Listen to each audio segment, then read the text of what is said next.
രാവിലെ നല്ല മഴയായിരുന്നു. അപ്പം ഞങ്ങളിന്ന് പോകുന്നത് കുന്നത്തേരി എന്ന് പറയുന്നൊരു സെറ്റിൽമെൻറ്റിലേക്കാണ് കേട്ടോ. ഞാനും അമ്മയും നമ്മുടെ ചൈന എന്ന് പറഞ്ഞൊരു പയ്യനുമാണ് കേട്ടോ. ഇത് ഞങ്ങളെ വീട്ടിന് താഴെയാണ്. ഇവിടെ നിന്ന് ഏകദേശം ഒരു 3 കിലോമീറ്ററോളം നടക്കാനുണ്ട്. നല്ല മഴയായതുകൊണ്ട് തന്നെ ഞങ്ങൾ കുടയൊക്കെ പിടിച്ചാണ് കേട്ടോ നടക്കുന്നത്. അവിടെ നിന്ന് ചെറിയൊരു തോടൊക്കെ കയറി ഞങ്ങളിതാ ചെറുമാങ്കൽ എന്ന് പറയുന്ന സ്ഥലത്തെത്തി. അവിടെ നിന്ന് ഇനി ഞങ്ങൾ യാത്ര ചെയ്യുന്നത് പ്ലാവിളയാണ് കേട്ടോ. ഇതാണ് കേട്ടോ പ്ലാവിള. അപ്പോൾ ഇവിടെ കണ്ട പാലമൊക്കെ ഇങ്ങനെയാണ് കേട്ടോ ഉണ്ടാക്കി വെച്ചിരിക്കുന്നത്. ഇതെല്ലാം മഴ പെയ്ത് ഒലിച്ചു പോയിരിക്കുകയാണ്.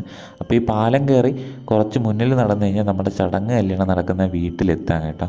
അങ്ങനെ ഞങ്ങൾ പോണ വഴിക്ക് തെച്ചിപ്പഴമൊക്കെ പറിച്ച് തിന്നിട്ട് നേരെ ചൈന ഇന്നലെ നമ്മുടെ വീട്ടിലുണ്ടായിരുന്നു കേട്ടോ. അങ്ങനെ ചൈനയുടെ വീട്ടിലോട്ടാണ് പോണത്. അപ്പോൾ ചൈന അതാണ്ട അവനെ ബാഗ് കൊണ്ടുവന്നിരുന്നു. അങ്ങനെ ബാഗ് കൊണ്ടുവയ്ക്കാൻ വേണ്ടി ചൈനയുടെ വീട്ടിലേക്ക് അവൻ പോവുകയാണ്. അവിടെ നിന്ന് ഞാനും അമ്മയും കൂടെ പതിയെ അവിടെ നിന്ന് ഇറങ്ങി. പിന്നെ ചൈനയും ഉണ്ടായിരുന്നു. തൊട്ട് താഴെയാണ് നമ്മുടെ ആ ഒരു കല്യാണ വീട്. അപ്പോൾ ഇതാ ഇവിടെയാണ് കേട്ടോ കല്യാണ വീട്.